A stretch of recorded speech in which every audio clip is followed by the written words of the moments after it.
తాకట్లో ఉన్న బంగారాన్ని విడిపించి ఆ రోజున మార్కెట్ ధర కట్టి మిగిలిన డబ్బును మీకు అందిస్తుంది కొమ్మూరి గోల్డ్.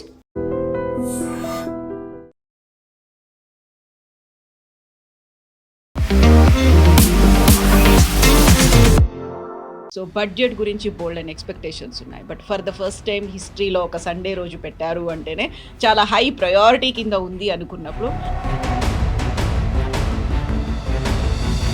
మనకు లభించింది ఏంటి, ఏమొచ్చింది, మనం ఎన్ని రిక్వెస్టులు చేసినప్పటికీ ఏది రాలేదు, కేవలం ఒక హై స్పీడ్ రైల్ తప్ప ఇంకేం లేదు అనేటువంటి మాట నిజం కాదంటారా? ఫస్ట్ ఆఫ్ ఆల్ బడ్జెట్ అంటే వీళ్ళు అర్థం చేసుకోవాలి. బడ్జెట్లో పాలసీ అనౌన్స్మెంట్స్ ఉండదు. ఏం చేయబోతున్నామని చెప్పేది బడ్జెట్ బయట వస్తుంది. బడ్జెట్ అంటే ఏంటి? వచ్చిన ఆదాయం ఎంత, ఖర్చు అయింది ఎంత, డెఫిసిట్ ఉంటే జిఎస్టీ కలెక్షన్ చూడండి. మీరు మొదలైనప్పుడు ఫస్ట్ జిఎస్టీ కలెక్షన్ 45,000 కోట్లంతా ఉండే నెలకి. ఇప్పుడు 2 లక్షలు నడుస్తుంది. అంటే ఆ బేస్ ఎక్స్పాండ్ చేశారు. ఈ budget is all about long term plan. బడ్జెట్లో ముందట్లాగా మేజర్ అనౌన్స్మెంట్ ఉండదు. మేము 10 ఎయిర్పోర్ట్లు కడతాము, మేము 30 ట్రైన్లు నడిపిస్తాము.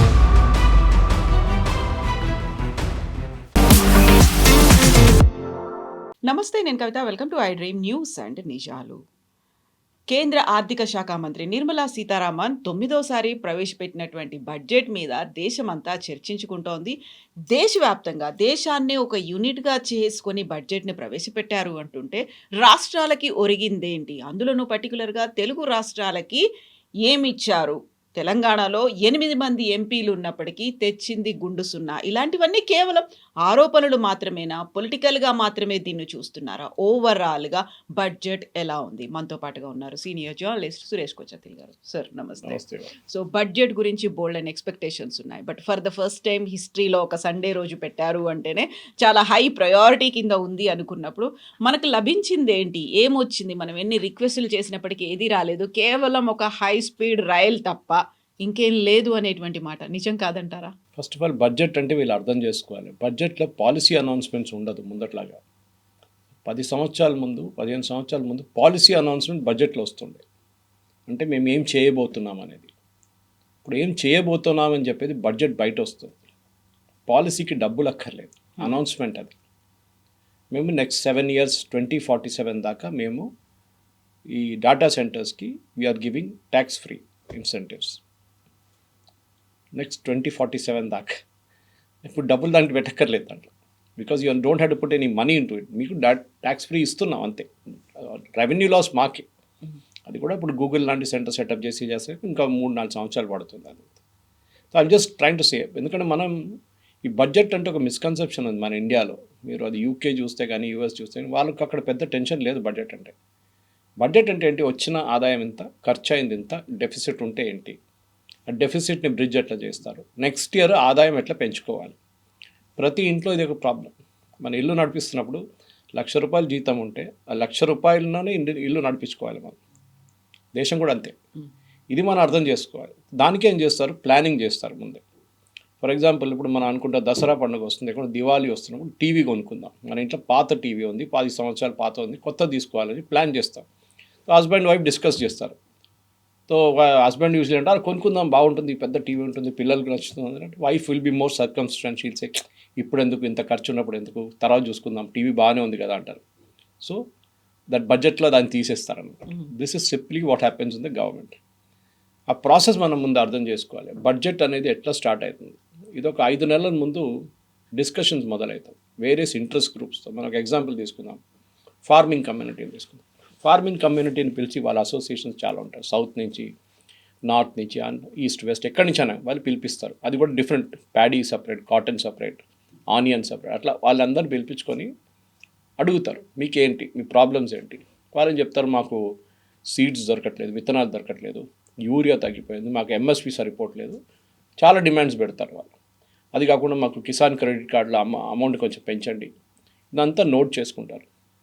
ఇట్లనే దాని తర్వాత అగ్రికల్చర్ మినిస్ట్రీ వాళ్ళని పిలుస్తారు. చూడండి వీళ్ళు అంటున్నారు వీళ్ళకు ఎంఎస్పి సరిపోవట్లేదు అంటే వాళ్ళు ఏమంటారు, కాదు సరిపోతుంది, చూడండి మేము ఇంత ఇచ్చాము, లాస్ట్ 10 సంవత్సరాలు ఇంత పెంచుకుంటూ వెళ్ళాము, వాళ్ళ ప్రొడక్షన్ కాస్ట్ ఎంత, దాని మీద మేము 30% ఇచ్చి ఎంఎస్పి ఇస్తున్నాం అంటే దెన్ ఇట్స్ క్లారిఫైడ్.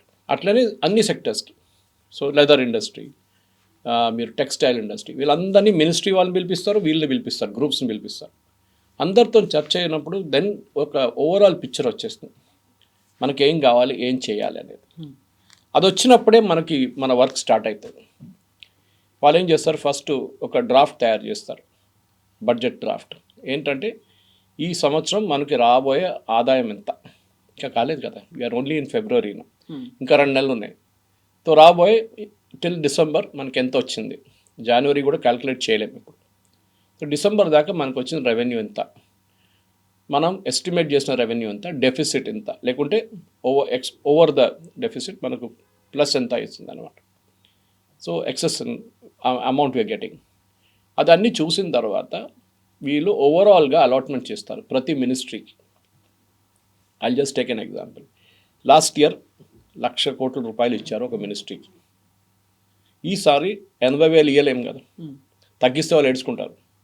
ఎందుకంటే అదే మినిస్ట్రీ కింద ఒక 30 డిపార్ట్మెంట్లు ఉంటుంది, 20 ఇన్స్టిట్యూట్లు ఉంటుంది, ఒక 50,000 మంది ఎంప్లాయీస్ ఉంటారు, వాళ్ళ ప్రోగ్రామ్స్ ఉంటుంది, వాళ్ళ విత్తనాలు. ఇప్పుడు టెక్స్టైల్ అనుకోండి, టెక్స్టైల్ వాళ్ళకు కొన్ని ఇన్సెంటివ్స్ కానీ, వాళ్ళ యాన్ కానీ, కమిటీ చాలా ఉంటుంది ఎక్స్పెండిచర్ వాళ్ళకి. ఇదంతా చూడాలంటే వాళ్ళకు ఒక లిస్ట్ ఉంటుంది, దాని ప్రకారం నెక్స్ట్ ఇయర్ ఒక 10% అయినా పెంచాలి మనం. So they make an allotment for that అనమాట. అట్లనే మిగతా అన్ని మినిస్ట్రీస్కి ఒక ప్లాన్ చేసుకుంటారు. ఇట్లా కొత్త కొత్త స్కీమ్స్ అనౌన్స్ చేస్తారు. ఇప్పుడు high speed rail corridor announce చేశారు. రేపటి నుంచి పని స్టార్ట్ కాదు, అది టైం పడుతుంది. ఫస్ట్ ఆఫ్ ఆల్ సర్వే చేయాల్సి వస్తుంది, సర్వేకి ఒక బడ్జెట్ పెట్టాల్సి వస్తుంది, 50 కోట్లు 100 కోట్లు. వీళ్ళు ఒక టీం సర్వే చేస్తారు, 6 నెలలు 8 నెలలు పడుతుంది సర్వే. ల్యాండ్ ఎంత కావాలి, ఏ రూట్ నుంచి వెళ్తుంది, పక్కన ఈ ఉన్న ట్రాక్ పక్క నుంచి వెళ్ళాలన్నా, నీకు ఇంకెక్కడన్నా సెటప్ చేయాలన్నా, చాలా పని నడుస్తుంది. దాని తర్వాతనే ఒక ఎస్టిమేట్కి వస్తారు. ఓకే, మనకి ఇన్ని కిలోమీటర్లు ఉంటుంది, హైదరాబాద్ నుంచి Bengaluru high speed rail corridor 540 కిలోమీటర్లు ఉంటుంది, దానికి మనకి ఇంత కావాలి. Then comes the costing part of it. అది నెక్స్ట్ బడ్జెట్లో వస్తుంది. ఇప్పుడు అనౌన్స్మెంటే చేశారు అంతే. సో నెక్స్ట్ బడ్జెట్లో ఏం చేస్తారు, రైల్వే మినిస్ట్రీకి ఆ డబ్బులు ఇస్తారు వీళ్ళు. అది ఇంకోటి, ఎందుకంటే దీనికన్నా ముందు మనకు తెలుసు 15-20 సంవత్సరాల ముందు కూడా, 15 సంవత్సరాల ముందు రైల్వే బడ్జెట్ సపరేట్. అది ఇంకో డ్రామా ఉండే రైల్వే బడ్జెట్ అంటే ప్రతి యూనియన్ మినిస్టర్, ఏ రైల్వే మినిస్టర్ ఉన్నారో ఆయన కాన్స్టిట్యున్సీ నుంచి ఎన్ని ట్రైన్లు పోతాయి, ఎన్ని కొత్త ట్రైన్లు అక్కడి నుంచి మొదలైతే, ఎన్ని కొత్త ట్రైన్లు అక్కడ ఆగుతుంది, దాన్ని అనౌన్స్మెంట్స్ ఉంటుంది. అది గణికాంత్ చౌదరి గారు ఉండొచ్చు, మమతా బెనర్జీ ఉండొచ్చు, లాలూ ప్రసాద్ యాదవ్ ఉండొచ్చు, ఎవరైనా కానివ్వండి రైల్వే మినిస్టర్, వాళ్ళ కాన్స్టిట్యున్సీ నుంచి ట్రైన్లు పోవాల్సిందే. ఇప్పుడు చూడండి అట్లా కాదు కదా. ఇప్పుడు మనకి ఆ రైల్వే మినిస్ట్రీలో ఈ రైల్ కారిడార్తో సహా ఇంకా అనౌన్స్మెంట్ మనం చూడలేదు అసలు. ఉంది బడ్జెట్లో ఎక్కడో, కానీ 3 నెలలకు మోదీ గారు జెండా ఊపి 3 వందే భారత్ని పంపిస్తారు.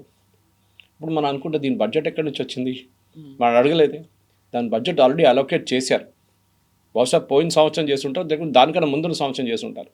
ల్యాబ్స్ కాకుండా చూసుకున్నారు. అది దానికంటే కావాల్సిన ఎక్విప్మెంట్ అంతా ఆర్డర్ చేసుకున్నారు. నెక్స్ట్ 3 సంవత్సరాల్లో మనకి 50 వందే భారత్ ట్రైన్స్ కావాలి, అంటే కోచెస్ కావాలి, సెట్స్ అంటారు.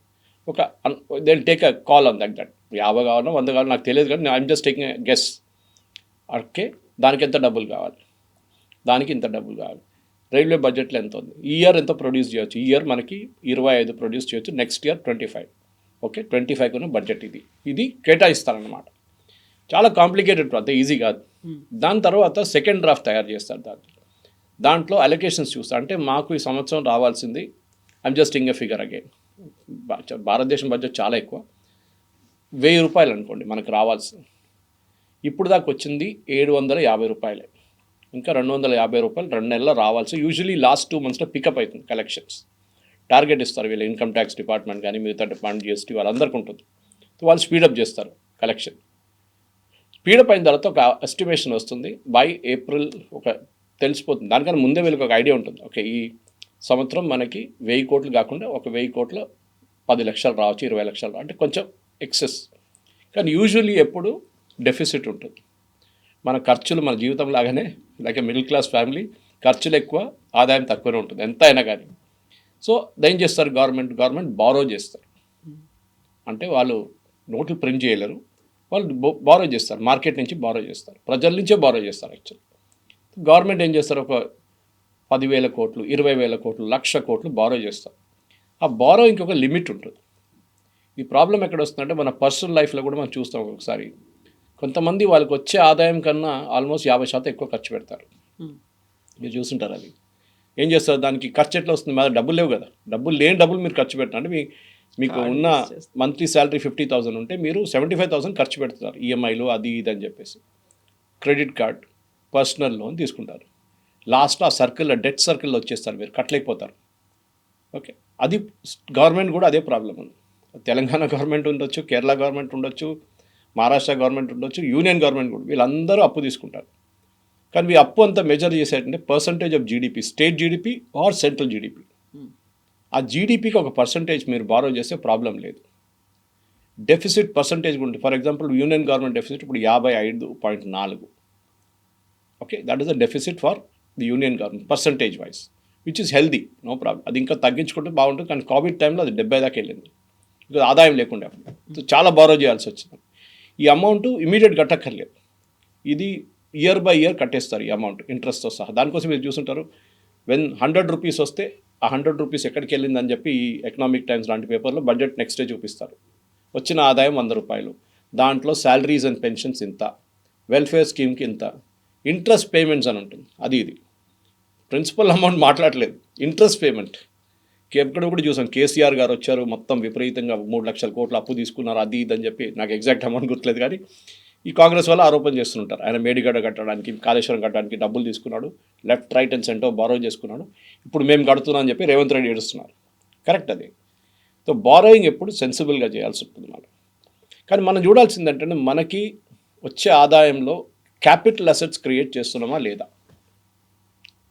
క్యాపిటల్ అసెట్స్ అంటే మీరు ఒక బిల్డింగ్ కడుతున్నారా, రోడ్ కడుతున్నారా, ఒక రైల్వే స్టేషన్ కడుతున్నారా, ఒక బస్ స్టాండ్ కడుతున్నారా, హాస్పిటల్ కడుతున్నారా, క్యాపిటల్ అసెట్స్ క్రియేట్ చేస్తాం. కాదు, మేము ఫ్రీ బస్ రైడర్ ఇస్తున్నాం మహిళలకి, క్యాపిటల్ అసెట్ లేదు దాంట్లో. మీరు ఖర్చు పెడుతున్నారు కానీ దానికి ఒక అసెట్ క్రియేట్ కావట్లేదు. మీరు 1,00,000 కోట్లు ఖర్చు పెట్టారు, సరే 1,00,000 కోట్లు ఖర్చు పెట్టి ఏం చేశారు దాంట్లో? ఏం లేదు, ఇచ్చేసాం, అయిపోయింది. నెక్స్ట్ ఇయర్ మళ్ళీ ఇవ్వాల్సి వస్తుంది. సో దెర్ ఇస్ అ పెద్ద డేంజర్. ఇప్పుడు 16 ఫైనాన్స్ కమిషన్ కూడా అదే చెప్పారు. కొన్ని స్టేట్స్ అయితే వాళ్ళ బడ్జెట్ది 18% దాకా ఫ్రీబీస్లు ఇస్తున్నారు. ఒక 5 సంవత్సరాల ముందు ఇది 3-4% ఉండే. అంటే మీ దగ్గర ఉన్న 100 రూపాయల్లో మీరు ఇంకెక్కడో ఖర్చు పెట్టాల్సింది తీసేసి, బ్రిడ్జ్ కట్టాల్సింది, రోడ్లు కట్టాల్సింది, స్కూల్ కట్టాల్సిన డబ్బులు తీసుకొని, హెల్త్ కేర్ మీద ఖర్చు డబ్బులు తీసుకొని మీరు ఫ్రీబీస్కి ఇస్తున్నారు. మీకు ఎక్స్ట్రా అమౌంట్ ఎక్కడ రావట్లేదు, ఉన్న అమౌంట్ అడ్జస్ట్ చేసుకోవాల్సి వస్తుంది. ఫైనాన్స్ మినిస్టర్ పని అది. ఇది చాలా డేంజరస్. బట్ కొన్ని సిల్వర్ లైనింగ్స్ ఉన్నాయిలే. ఎందుకంటే ఈ బడ్జెట్ నేను చెప్పాను చూడండి, మన మిడిల్ క్లాస్ ఎక్స్పెక్టేషన్ అంటే ఇన్కమ్ ట్యాక్స్ తగ్గిందా, మనకి ఇంకేమైనా తగ్గిందా. జిఎస్టీ వచ్చిన తర్వాత, జిఎస్టీ బడ్జెట్ నుంచి బయటికి వెళ్ళిన తర్వాత బడ్జెట్లో రొమాన్స్ పోయింది మొత్తం. అంత టెన్షన్ లేదు బడ్జెట్. మీరు చూడండి, ముందు బడ్జెట్ ప్రజెంట్ చేస్తున్నప్పుడు యశ్వంత్ సిన్హాను, అది మన దానికన్నా ముందున్న ఫైనాన్స్ మినిస్టర్స్ ఎవరైనా, మన్మోహన్ సింగ్ గారు కూడా ప్రజెంట్ చేశారు ఒక్కోసారి, అరుణ్ జైట్లీ గారు, చిదంబరం చేశారు. అప్పుడు చాలా టెన్షన్ ఉండే, ఏం పెంచేస్తారో, సిగరెట్ పెంచిపోతే మందు పెంచుతారో, అక్కడ చెప్పులు కాస్ట్లీ అవుతుందో, లేకుంటే ఇక్కడ టెలివిజన్ సెట్ కాస్ట్లీ అవుతుందో, ఇదే ఉంటుంది. ఇప్పుడు అదంతా జిఎస్టీ బయటికి వెళ్ళిపోయింది. ఇప్పుడు ఆ జిఎస్టీ ఎలిమెంట్ వెళ్ళిన తర్వాత బడ్జెట్లో ఎక్కువ ప్రొనౌన్స్మెంట్స్ లేవు. ఈసారి జిఎస్టీ రేషనలైజేషన్ జరిగినప్పుడు మనకు గుర్తుంటుంది, 4 స్లాబ్ నుంచి 2 స్లాబ్ చేశారు. అది అవుట్ సైడ్ బడ్జెట్ జరిగింది. అది కూడా 6 నెలల ముందు. బడ్జెట్తో సంబంధం లేదు, కానీ బడ్జెట్తో సంబంధం ఉంటే ఉంది. ఎందుకంటే budget collection of GST also comes in to the budget. కానీ జిఎస్టీ కలెక్షన్ చూడండి, మీరు మొదలైనప్పుడు ఫస్ట్ జిఎస్టీ కలెక్షన్ 45,000 కోట్లు ఎంతో ఉండే నెలకి, ఇప్పుడు 2 లక్షలు నడుస్తుంది. అంటే ఆ బేస్ ఎక్స్పాండ్ చేశారు వాళ్ళు. ప్రతి పానీపూరి వారిని, పాండబ్బా వారిని అందరూ వేసుకున్నారు ఇప్పుడు జిఎస్టీ వాళ్ళు. యూపీఐ కొట్టంగానే వాడు చూపిస్తుంది వాడు అమౌంట్ ఎంత అని చెప్పేసి, ప్రతిరోజు బ్యాంకులో ఎంత పడుతుందని తెలుసు. ఇన్కమ్ ట్యాక్స్ వాళ్ళకి నోటిఫికేషన్ వస్తుంది. దట్స్ అ బ్రాడ్ పిక్చర్ అనమాట. కానీ బ్యాంక్లో కూడా ప్రాబ్లం ఉంది మన దగ్గర. ఇప్పుడు లేటెస్ట్ రిపోర్ట్ నిన్న చూసాను ఎకనామిక్ టైమ్స్లో, బ్యాంక్ డిపాజిట్ తగ్గిపోయింది అనమాట. ఇప్పుడు దానికి కారణాలు ఉన్నాయి. మన జనరేషన్ బ్యాంక్లో డబ్బులు వేస్తారు, శాలరీ నుంచి తీసేటప్పుడు కూడా బ్యాంకులో కొంచెం ఉంచుకుంటాం మన ఎమర్జెన్సీ కోసం. ఒక 50,000 1,00,000 రూపాయలు వస్తే ఎక్స్ట్రా ఏదైనా దాని నుంచి వచ్చినప్పుడు దాన్ని ఎఫ్డీలు వేసేస్తాం. ఇప్పుడున్న జనరేషన్కి ఎఫ్డీతో సంబంధం లేదు. They are not bothered about FD.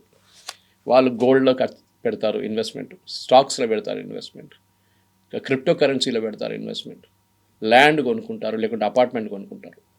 ఇప్పుడున్న జెన్జీ జనరేషన్కి that is most important. So వాళ్ళు బ్యాంక్లో తక్కువ డబ్బులు పెట్టినప్పుడు బ్యాంక్ వాళ్ళకి లోన్ ఇవ్వడానికి ప్రాబ్లం అవుతుంది. That has been discussed in this budget. కానీ అన్నిటికన్నా మంచిది ఏంటంటే bank NPAs non performing assets చాలా ఎక్కువ ఉండే ఒక 15 సంవత్సరాల ముందు. ఎస్పెషల్లీ మోదీ గవర్నమెంట్ వచ్చి ఫస్ట్ ఇయర్లోనే వీళ్ళు బ్యాలెన్స్ షీట్ క్లీనప్ మొదలుపెట్టారు. అప్పుడు దాకా బ్యాలెన్స్ షీట్లో లాసెస్ అన్నీ దాచేశారు మొత్తం పక్కన, చూపించట్లేదు. అది ఒక తప్పు, చాలా పెద్ద తప్పు ఆడిటర్స్ చేసింది. కానీ దాని తర్వాత అరుణ్ జైట్లీ గారు కానీ తర్వాత నిర్మలా సీతారామన్ గారు they said cleanup the balance sheet totally. ఆ బ్యాలెన్స్ షీట్ క్లీనప్లోనే చాలా మటుకు బ్యాంక్స్లో ఉన్న చాలా అమౌంట్స్ రైట్ ఆఫ్ చేయాల్సి వస్తుంది, లేకుంటే వేవ్ ఆఫ్ చేయాల్సి వస్తుంది. ఈ టర్మ్ మీరు వినుంటారు. మోదీ గవర్నమెంట్ 1,00,000 కోట్లు రైట్ ఆఫ్ చేసేసారు, ప్రజల డబ్బులు, ప్రజల సొమ్ము అదానీ, అంబానీ, విజయ్ మాల్యా, మెహుల్ చోక్సీ, నీరవ్ మోడీ తీసుకెళ్ళిపోయారు. కాదు, right of is accounting term. మీరే కామర్స్ స్టూడెంట్ దగ్గర అడగండి, లేకుంటే చార్టర్డ్ అకౌంట్ వాళ్ళు చెప్తారు. బ్యాలెన్స్ షీట్ని బ్యాలెన్స్ చేయాలంటే లెఫ్ట్ ఉన్న అమౌంట్, రైట్ ఉన్న అమౌంట్ ఒకటే ఉండాలి. సో మీ దగ్గర డెఫిసిట్ ఉంటే మీరేం చేస్తారు, మీ దగ్గర డబ్బులు రావాలి, ఎవడో మీకు డబ్బులు ఇవ్వలేదు, కానీ మీ అకౌంట్లో ఆ డబ్బులు ఉంది, ఇవ్వాల్సి వస్తుంది. మీకు వస్తుంది, ఏదో ఒక రోజు వస్తుంది, ఇప్పుడు రాలేదు.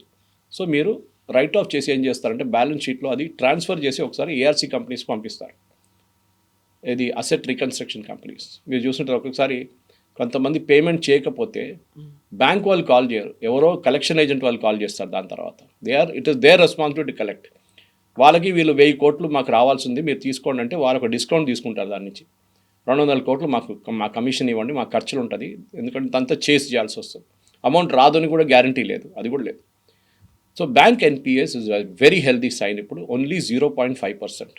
చాలా మటుకు మన బ్యాలెన్స్ షీట్ క్లీనప్ చేశారు బ్యాంక్స్ది, which is a great thing. ఎందుకంటే బ్యాంక్ డబ్బులు సొమ్ము ప్రజల సొమ్ము. అది యాక్చువల్లీ అది పోతేనా అది ఎవరు తీసుకెళ్ళినా కానీ, ఇప్పుడు విజయ్ మాల్యా గురించి ఇంత చెప్పినా కానీ, Vijay Mallya total out standing was 9,000 crores. Service tax case, మన పిఎఫ్ కేసులు పక్కన పెట్టండి, బ్యాంక్ నుంచి తీసుకున్న అప్పులు 9,000 కోట్లు. ఆయన అసెట్ సీజ్ చేసి గోవాలో ఉన్నది, ఆయన యూబీ షేర్లన్నీ అమ్ముకొని అన్నీ చేసిన తర్వాత బ్యాంక్స్కి 13,000 కోట్లు వచ్చింది. అంటే 1-2 బ్యాంకులు, 6 బ్యాంకులు అనుకుంటాను. అంటే వాళ్ళకు మోర్ దెన్ ద అమౌంట్ వచ్చేసింది, principal of interest. So bank cleanup చాలా బాగా జరుగుతుంది. ఇంకోటి అంటే మన ఈ బడ్జెట్ అర్థం చేసుకోవాలి, especially this budget, Nirmala Sitharaman గారిని ప్రజెంట్ చేసిన బడ్జెట్. చాలామంది అన్న నో బిగ్ బ్యాంగ్ అనౌన్స్మెంట్ దాంట్లో అర్నబ్ గోస్వామి ఇలాంటి వాళ్ళు ఉండదు. ఎందుకంటే ఈ బడ్జెట్ ఒక టెస్ట్ క్రికెట్ బడ్జెట్, 5 రోజుల ప్లే అన్నమాట. ఇది 5 రోజుల గేమ్, ఇది T20 కాదు. యూజువలీ బడ్జెట్ T20లో ఉంటుంది. సో నిర్మలా సీతారామన్ గారు ఏం చేశారంటే, okay now we are stable, economy స్టేబుల్గా ఉంది, one of the fastest growing economies. NPAs ఇప్పుడు నేను చెప్పిన దాని కంట్రోల్లో ఉంది, డెఫిసిట్స్ కూడా కంట్రోల్లో ఉంది, మన ఇన్ఫ్లేషన్ కూడా కంట్రోల్లో ఉంది. So we have enough time to breathe. 3 సంవత్సరాలు ఇంకొంది నెక్స్ట్ ఎలక్షన్కి. ఒక రోడ్ మ్యాప్ వేద్దామని చెప్పి చాలా మటుకు ప్రొనౌన్స్మెంట్స్ చేశారు. దాంట్లో మీరు చూసుంటారు, ఇప్పుడు ఇన్ఫ్లేషన్ కూడా చాలా తక్కువ, 3% కన్నా తక్కువ. దానికన్నా తక్కువ వెళ్ళకూడదు, వెళ్తే ప్రాబ్లమ్ స్టాగ్ఫ్లేషన్ అయిపోతుంది, కన్జంప్షన్ ఉండదు మార్కెట్లో, కొనడానికి ఎవరు కొనరు, అది కూడా ప్రాబ్లం ఉంటుంది, కొనాల్సిందే అన్నమాట. ఇప్పుడు జరిగిన దాంట్లో మనం చూసాం, ఈ one of the major announcement ఏంటంటే డేటా సెంటర్స్కి, మన దగ్గర ఉన్న డేటా సెంటర్స్ సెటప్ చేసో లేకుంటే సెటప్ చేసిన దాంట్లో ఇన్వెస్ట్ చేసిన వాళ్ళకి 2047 దాకా they given a tax waiver. Tax ఉండదు మీకు, ఇన్కమ్ ట్యాక్స్, మీరు ట్యాక్స్ కట్టక్కర్లేదు, కార్పొరేట్ ట్యాక్స్ ఏదైనా కానీ. అది ఎందుకు చేస్తున్నారంటే చాలా మటుకు మన డేటా తీసుకెళ్ళి ఫారిన్ కంట్రీస్లో పెట్టుకున్నారు వీళ్ళు. అది మీ ఫేస్బుక్ అకౌంట్ ఉండొచ్చు, మన ట్విట్టర్ అకౌంట్ ఉండొచ్చు, మన కొన్ని ఇంటర్నేషనల్ సబ్స్క్రిప్షన్స్ ఉండే, అదన్నీ డీటెయిల్స్ అక్కడ ఉంటుంది. ట్విట్టర్ దగ్గరనో ఎవరైనా యూఎస్లోనో యూరోప్లోనో పెట్టుకుంటారు. Even government accounts, government data కూడా ఒకసారి అక్కడ పెట్టుకుంటారు నాకు తెలియకుండా. ఇప్పుడు జీమెయిల్ ఉందనుకోండి, జీమెయిల్ సర్వర్ ఇండియాలో లేదు, బయట ఉంది. రేపు పొద్దున ఆ జీమెయిల్ వాడు అంటాడు భారతదేశంలోనే మొత్తం అకౌంట్ నేను బ్యాన్ చేసేస్తున్నాను అని చెప్పి ఆఫ్ చేసేస్తే ఎవరు ఏం చేస్తారు? గూగుల్ వాళ్ళు చేసినప్పుడు యూ కెనాట్ డూ ఎనీథింగ్. దానికి ఒక ఎగ్జాంపుల్ ఇస్తాను కవిత గారు మీకు. మన దగ్గర నియారా అని చెప్పి ఒక ఆయిల్ కంపెనీ ఉంది, వాళ్ళ కొన్ని పెట్రోల్ బంక్ కనిపిస్తుంది మీకు అక్కడక్కడ. They have investment from Rosneft, Russian company, oil company. వాళ్ళు IOCL ఈ 2 కంపెనీలు రష్యా దగ్గర నుంచి ఆయిల్ కొన్నారు చాలా సంవత్సరాలు మన దగ్గర. దానికి US శాంక్షన్స్ పెట్టారు, యూరోప్ శాంక్షన్స్ పెట్టారు. యూరోప్ ఏం చేశారంటే నియారాని కాదు, any company dealing with Russia వాళ్ళ మీద బ్యాన్ పెట్టేశారు. వాళ్ళు ఏం యూజ్ చేసినా అది బ్యాన్, అంటే అమౌంట్ బ్యాంక్లోని అమౌంట్ సీజ్ చేసుకున్నారు, వాళ్ళు ఇంకా పేమెంట్ చేయాల్సిన అది కూడా సీజ్ చేసుకున్నారు, అన్ని అసెట్స్ కూడా సీజ్ చేసుకున్నారు. భారతదేశంలో అసెట్స్ సీజ్ చేయలేరు, వాళ్ళు ఇక్కడ ఉన్నారు నయారా. వాళ్ళు ఏం చేశారంటే నయారా యూజ్ చేసే ERP సాఫ్ట్వేర్ SAP వాళ్ళది, SAP జర్మనీ. వాళ్ళు ఒకరోజు పొద్దున నయారా వాళ్ళు వచ్చి వాళ్ళ సిస్టమ్స్ ఆన్ చేస్తే పనిచేయట్లేదు. ఏంట్రా అని చెప్పి లోకల్ ఆఫీస్ ఫోన్ చేసి చాలా పెద్దది ఈఆర్పీ వాళ్ళది. So it's controlling so many petrol bunks, refineries, అది ఇది అన్ని దాని మీద డిపెండెంట్ ఉంది. ఏంటని అడిగితే ఇండియా ఆఫీస్ అంటే మాకు తెలియదు, మాకు యూరోప్ నుంచి ఇన్స్ట్రక్షన్స్ వచ్చింది, మీరు రష్యాతో డీల్ చేస్తున్నారు కదా, మీ ఈఆర్పీని డీయాక్టివేట్ చేయమన్నారు అని చెప్పి. ఆలోచించండి, డబ్బులు కట్టి కొనుక్కున్న ఈఆర్పీని ఓవర్ నైట్ డీయాక్టివేట్ చేసేసారు వాళ్ళు జర్మనీ నుంచి. ఇండియన్ కంపెనీ ఏమంటున్నారు, శాప్ ఇండియా మాకు తెలియదు అంటున్నారు. వాళ్ళు చేశారు, మేమేం చేయలేము. This is the danger. రేపు ఏదైనా చేయొచ్చు మనతో. ఇప్పుడు చూసినాం మనం, రష్యా వార్ మొదలైనప్పుడు రష్యాకి $200 బిలియన్ యూరోప్లో ఉన్న బ్యాంకులలో డబ్బులు ఉంటాయి. అది వాళ్ళ ఖర్చులకి దానికి దీనికి పేమెంట్స్కి వాడుకున్నారు గవర్నమెంట్, రష్యన్ గవర్నమెంట్. యూరోప్లో చేయాల్సిన పేమెంట్స్, అక్కడి నుంచి వచ్చే పేమెంట్స్ అంతా అకౌంట్లో యాక్టివ్గా ఉన్నాయి, London and some other places. ఈ వార్ మొదలైనప్పుడు రష్యా ఏం చేశారంటే యూరోపియన్ యూనియన్ ఆ అకౌంట్ బ్లాక్ చేసేసారు. రష్యాకి యాక్సెస్ లేదు. ఆ $200 బిలియన్ నుంచి కొన్ని డబ్బులు already I think $50 billion they are given to Ukraine. Russia డబ్బులు యూరోప్లో ఉన్న బ్యాంక్స్లో పెట్టి డబ్బులు తీసి యూక్రెయిన్కి ఇచ్చారు. So government of India is now saying no, you will base, ముందైతే ఇన్స్ట్రక్షన్స్ ఇచ్చారు, గుర్తుంటుంది మీకు, all the data centres should be based in India. మన టిక్టాక్ ఎందుకు బ్యాన్ చేసామంటే మన డేటా అంతా చైనీస్ వాళ్ళ దగ్గర ఉండే. మీరు బిలీవ్ చేయరు, ఒక 3 సంవత్సరాల ముందు గవర్నమెంట్ ఆఫ్ ఇండియా వాళ్ళ ఐబీ కానీ మిగతా డిపార్ట్మెంట్స్ ఒక స్వీప్ చేశారు. స్వీప్ అంటే ఏంటంటే ఎలక్ట్రానిక్ చెక్. మన దగ్గర అటెండెన్స్ ఫేస్ ఉంటుంది, లేకపోతే థంబ్ ఉంటుంది. దాంట్లో ఉన్న background data, most of this instruments are from China.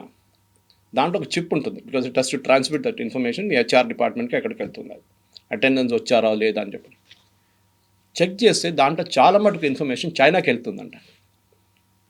కొన్ని ఈ biometric and face recognition system defence మినిస్ట్రీలో ఉండే, కొన్ని నేవల్ బేసిస్లో ఉండే, కొన్ని ఎయిర్ ఫోర్స్ బేసిస్లో ఉండే, కొన్ని ఆర్మీ బేసిస్లో ఉండే. అంటే అక్కడ పనిచేస్తున్న ఆర్మీ బేస్లో ఎవరు ఉన్నారు వాళ్ళ డీటెయిల్స్ మొత్తం చైనాకి వెళ్ళింది. సో ఇమ్మీడియట్గా డీయాక్టివేట్ చేశారు మొత్తం దాన్ని. సో ఆల్ సీసీటీవీ కెమెరాలు కూడా తీసేశారు. ఓన్లీ మేడ్ ఇన్ ఇండియా, అది కూడా చెక్ చేసిన తర్వాత క్లియరెన్స్లోనే హై సెక్యూరిటీ క్లియరెన్స్ వచ్చింది. సో చాలా మటుకు ఈ బడ్జెట్లో అట్లాంటి పొజిషన్ రాకూడదని చెప్పి ఈ డేటా సెంటర్స్ చేశాను. నేను I'm just taking 1 or 2 elements, ఎందుకంటే మొత్తం డిస్కస్ చేయక్కర్లేదు. చాలా మటుకు చెప్పాను చూడండి, అన్ని పాలసీ ఎలిమెంట్స్ బయట ఉంటుంది. లాస్ట్ ఇయర్ ట్యాక్స్ బెనిఫిట్ ఇచ్చారు, ఈసారి ఇవ్వరని అందరికి తెలిసిందే. అది మిడిల్ క్లాస్ అనుకుంటారు మాకు మళ్ళీ 12 లక్షలు అయింది, ఇంకా 14 చేస్తారేమో సార్. ఇండియాలో 2% మంది ఇన్కమ్ ట్యాక్స్ కడతారు. దాని మీద కూడా పెద్ద డిబేట్ ఉంది, ఎందుకు 100% మంది కట్టట్లేదు. అది బికాజ్ మన దగ్గర 65 నుంచి 70% మంది రైతులు, వాళ్ళకి ఇన్కమ్ ట్యాక్స్ ఉండదు. సరే వాళ్ళ దాంట్లో కొంచెం చాలా రిచ్ ఫ్యామిలీస్ ఉన్నారు, 100 ఎకర్లు, 200 ఎకర్లు, 300 ఎకర్లు, ట్రాక్టర్లు, BMWలు, పంజాబ్ లాంటి ప్లేస్లు. వాళ్ళని ట్యాక్స్ చేయాలంటే ఎస్, నేనైతే పర్సనల్గా ఎస్ అంటాను. కానీ గవర్నమెంట్ చేయరు, భయపడతారు, ఎందుకంటే పెద్ద ఒక ఓట్ బ్యాంక్ అది. వాళ్ళని పక్కన పెడితే మిగతా ఎవరు, మన దగ్గర ఉన్న డైలీ వేజ్ వర్కర్స్ చాలామంది ఉంటారు, వాళ్ళు కూడా ట్యాక్స్ బ్రాకెట్లో రారు. 15,000, 20,000, 30,000 వచ్చే వాళ్ళకి, ఎందుకంటే 12 లక్షల దాకా ట్యాక్సే లేదు కదా. So you need not pay tax. Even ₹1,00,000 వస్తే కూడా మీరు ట్యాక్స్ పే చేయక్కర్లేదు టెక్నికలీ, మీ స్టాండర్డ్ డిడక్షన్ అంతా తీసేస్తే. సో ట్యాక్స్ బ్రాకెట్ పెంచాలి, ఎస్, దాంట్లో డౌట్ లేదు. కానీ దాంట్లో అది గవర్నమెంట్ రెగ్యులర్గా దీంట్లో అనౌన్స్ చేయరు, పాలసీ అనౌన్స్మెంట్ ఉంటుంది, అది ఎట్లా జరుగుతుంది అనేది. సో ఇది మెయిన్గా ఒకటంటే గవర్నమెంట్ ఒక లాంగ్ టర్మ్ గేమ్ ఆడుతున్నారు. మీరు ఏదైనా చూడండి, చిన్న చిన్న స్కీమ్స్ కూడా వీళ్ళు డేటా సెంటర్స్ కాకుండా వీళ్ళ వైపు నుంచి ఉన్న మ్యాక్రో స్టెబిలిటీ అచీవ్ చేయడానికి చేసిన చాలా మటుకు ఇన్స్టెన్సెస్ 2037, 2040 దాకా అనౌన్స్ చేసుకుంటూ పోతున్నారు. This policy will be applicable, semiconductor policy for example 2037 దాకా ఇప్పుడే అనౌన్స్ చేశారు. ఎందుకంటే పెట్టుబడి పెట్టినప్పుడు ఎవరైనా కానీ 100 కోట్లు పెట్టినా, 200 కోట్లు పెట్టినా, వాళ్ళకు ఒక రీఅష్యూరెన్స్ కావాలి. కొత్త గవర్నమెంట్ వస్తే మమ్మల్ని తీసి బయటపడేవారు, మీరుంటే కూడా మాకు డౌట్. ఇవాళ మోదీ గారు ఉంటారు, రేపు కొత్తగా బీజేపీ లీడర్ వస్తే ఏం చేస్తాడు, నిర్మలా సీతారామన్ లేను ఇంకో ఫైనాన్స్ మినిస్టర్ ఏం చేస్తారు, ఒక డౌట్ ఉంటుంది వాళ్ళు. So they want continuity of policy which is not there in US. Trump అదే ప్రాబ్లం వచ్చింది, బైడెన్ పెట్టిన అన్ని నిర్ణయాలు పక్కన తీసేసాడు, అన్ని చేంజ్ చేసేసాడు.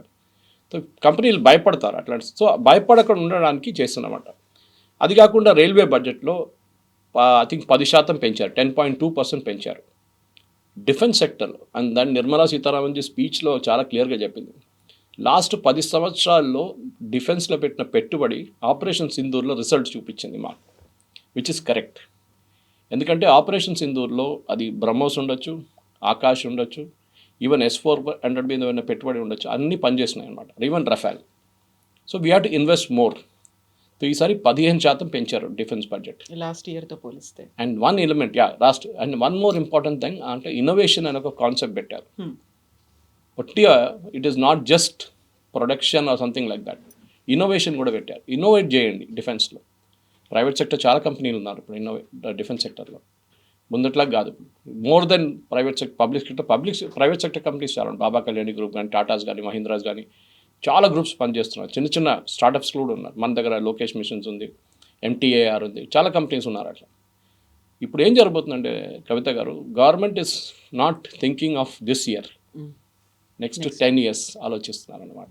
So one year to discuss is, for example innovation గురించి మాట్లాడినప్పుడు ముందు మన అటల్ ఇన్నోవేషన్ సెంటర్ అని చెప్పి స్కూల్స్లో పెట్టే చూడండి. ఇప్పుడు గవర్నమెంట్ ఏమంటున్నారు, కంటెంట్ ఇస్ కింగ్. మనం మాట్లాడుతూ ఉంటాం, మన పని అదే కదా కంటెంట్. టెలివిజన్ షోస్లో కానీ మిగతా దాంట్లో కంటెంట్ ప్రొడ్యూస్ చేయడానికి పిల్లల్ని స్కూల్ నుంచే ఎంకరేజ్ చేయాలి. అంటే ఒకటి రాయడం కాదు, చదవడం కాదు, even creating a comic character on screen.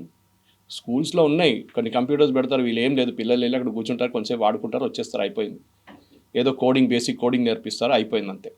వాళ్ళకు కాలేజ్ లెవెల్కి తీసుకెళ్ళడానికి ఏం లేదు వాళ్ళ దగ్గర. సో ఇప్పుడు ఏం చేస్తున్నారు అంటే స్కూల్ లెవెల్ అండ్ కాలేజ్ లెవెల్లో ఈ కంటెంట్ ల్యాబ్స్ పెడుతున్నారు. దానికి ఒక పెద్ద అమౌంట్ పెట్టారు గవర్నమెంట్. దాంట్లో ఏం చేస్తారు, I think they identified 1000 schools and colleges. చిన్నప్పటి నుంచే వీళ్ళని యానిమేషన్ కానీ, మిగతా గేమింగ్ కానీ, ఇట్లాంటి కాన్సెప్ట్స్ మీద పని చేపిస్తారు వీళ్ళతో. అది ఒక్కొక్క గ్రేడ్లో ఒక్కొక్కటి ఉంటుంది అనమాట. So as you keep going up me skill improve అవుతుంది. మీరు కాలేజ్కి వెళ్ళినప్పుడు ఇంకా ఇంప్రూవ్ అవుతుంది. దాని తర్వాత మీరు ఇంజనీరింగ్ చేస్తారో, ఏం చేస్తారో, డిజైన్కి వెళ్తారో, ఏదైనా చేయండి మీరు, but the skill will stay with you. మనకు కావాల్సింది ఇది. Science, maths, physics, chemistry, biology, geography, moral science, ఇదే నడుస్తుంది చిన్నప్పటి నుంచి. మనకు కావాల్సింది we have to learn technical things. నేను ఎప్పుడు చెప్తూనే ఉంటాను చూడండి, మనకు IITs చాలా ఉన్నాయి. లాస్ట్ 10 సంవత్సరాలు చాలా వచ్చినాయి IITs. I think we should stop, ఎందుకంటే డైల్యూట్ అయిపోతుంది స్టాండర్డ్స్ ఇప్పుడు IITది. మనకు కావాల్సింది ITIs. మన పిల్లల్ని ITIలో ట్రైన్ చెప్పాను. మన దగ్గర ఎవరు ప్లంబర్గా పనిచేయడానికి రెడీ లేరు, ఎలక్ట్రీషియన్గా పనిచేయడానికి రెడీ లేరు, ఎయిర్ కండిషనింగ్ మెకానిక్గా పనిచేయరు, కార్పెంటరీ పనిచేయరు. మీరు అబ్రాడ్ వెళ్ళండి, it's a big profession there. మన దగ్గర ఈ ప్రాబ్లం ఉంది. దానికోసం అర్బన్ కంపెనీ లాంటి కంపెనీలు పనిచేస్తున్నారు, వాళ్ళు దాంట్లో ఇంత సక్సెస్ఫుల్గా అయ్యారన్నమాట.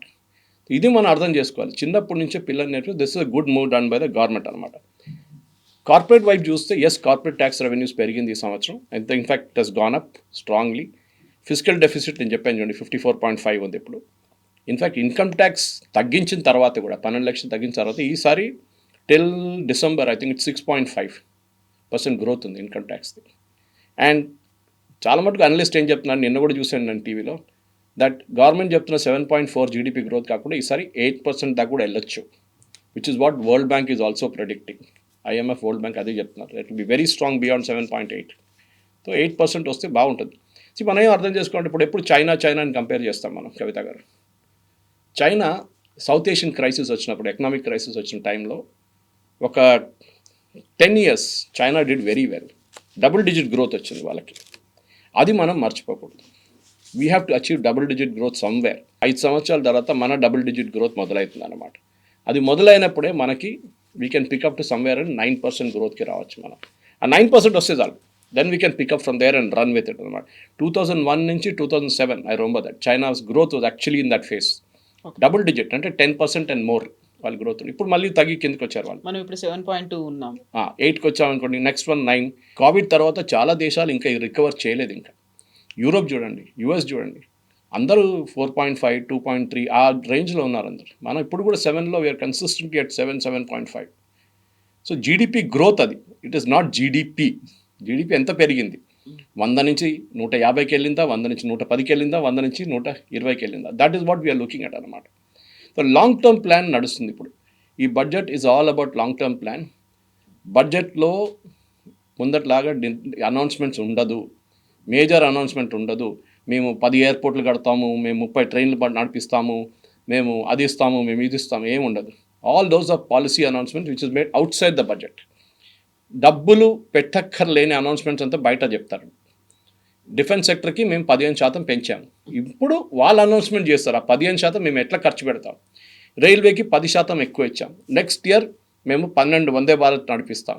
That is announcement they will make. ప్రతి మినిస్ట్రీ, అశ్విని వైష్ణవ్ గారు అది చూసుకుంటారు, రాజ్నాథ్ సింగ్ డిఫెన్స్ చూసుకుంటారు, వచ్చిన డబ్బులు వాళ్ళు పంచిపెట్టుకుంటారు అనమాట.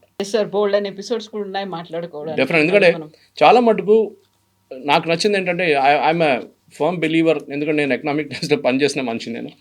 నేను ఆ టైంలో బడ్జెట్ అనగానే మాకు ఆ వీక్ ఎవరికి లీవ్ కూడా ఇవ్వరు మాకు. లెక్కలన్నీ చూస్తూ ఎందుకంటే ఇది రా డేటా వస్తుంది, మళ్ళీ ఇమ్మీడియట్ నెక్స్ట్ డే గ్రాఫిక్స్ అది ఇది కాపీలు పెంచేస్తారు, సేల్స్ పెరిగిపోతుంది. ఎకనామిక్ సర్వే సేల్స్ 30,000 కాపీలు 40,000 కాపీలు పెరుగుతుంది ప్రింట్ ఎకనామిక్. ఇప్పుడు చూడండి ఎక్సైట్మెంట్ లేదు. ఇప్పుడు చూస్తున్నాం బడ్జెట్ అయిపోయిందా అంతే. దాని తర్వాత కొంతమంది అనలిస్ట్ ఫిక్కీ లాంటి లేకుంటే హెచ్ఎంఏ లాంటి ప్లేసెస్లో సిఐఏ లాంటి వాళ్ళు కొంచెం అనాలిసిస్ చేస్తారు అంతే. అనాలిసిస్ ముందు కూడా నాని పాల్కే వాళ్ళే చేస్తుండే analysis. To do it in bourbon స్టేడియంలో చేస్తుండే ఆయన. అంతమంది వస్తారు ఆయన వినడానికి. ఇప్పుడు ఒక మీట్ పెడితే 300 మంది కూడా రారు. వాళ్ళు ఏమైనా అడిగితే మాకు తెలుసులే అంటారు వాళ్ళు. సో ఇది బడ్జెట్ అనేది మనకు నార్మల్ మిడిల్ క్లాస్ యాటిట్యూడ్ ఏంటంటే నాకేముంది దీంట్లో, మనం అది మర్చిపోవాలి. మనకి ఏముంటుందని సంవత్సరంలో మొత్తం చెప్పుకుంటే పోతారు వీళ్ళు. ఆ పాలసీ అని అనుకుంటే అప్పుడు మనం అర్థం చేసుకోవాలి. ఇల్లు ఎట్లా నడిపిస్తున్నామో బడ్జెట్ కూడా అంతే, ప్రభుత్వాన్ని అంతే. Thank you very much.